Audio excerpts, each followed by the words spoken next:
trouves intéressant à dire quand tu vois cette luzerne et ce maïs? Ici, c'est quand même, ce qui est intéressant, c'est comment utiliser la culture de la luzerne au profit du maïs. Donc, on a un système de maïs sur couverture végétale permanente et vivante.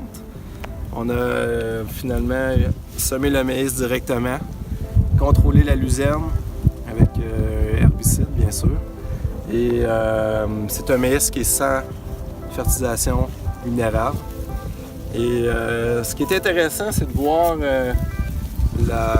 l'association de la culture de récolte de l'agriculteur avec la luzerne en place qui assure des fonctions de contrôle des mauvaises herbes et qui va aussi nourrir le maïs en azote et qui va assurer le maintien de la structure de la qualité de sol à court-moyen terme.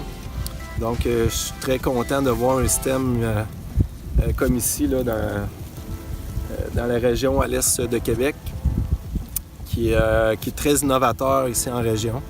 Puis c'est un système, ça fait maintenant près de 8 ans là, que j'ai testé au Québec, puis on a quand même une bonne réussite. Puis c'est encourageant pour l'agriculteur qui va produire ici une culture à moindre coût et de façon écologiquement intensive. Tu penses qu'il n'y a pas de compétition entre la luzerne et le maïs? Oui, c'est sûr qu'il peut y avoir de la compétition. C'est ça le défi, c'est contrôler la luzerne sans la détruire et s'assurer que le maïs, les 30-40 premiers jours, a suffisamment de lumière, de l'eau et que la compétition pour le maïs et la culture de couverture qu'il n'y ait pas d'interaction négative. Ça devient un petit peu plus complexe parce que l'agriculteur, on doit anticiper la météo.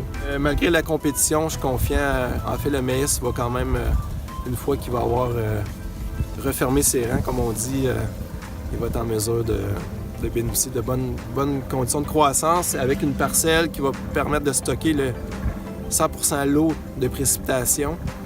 Donc, c'est un maïs qui va prendre une deuxième vitesse de croissance, là, si peu.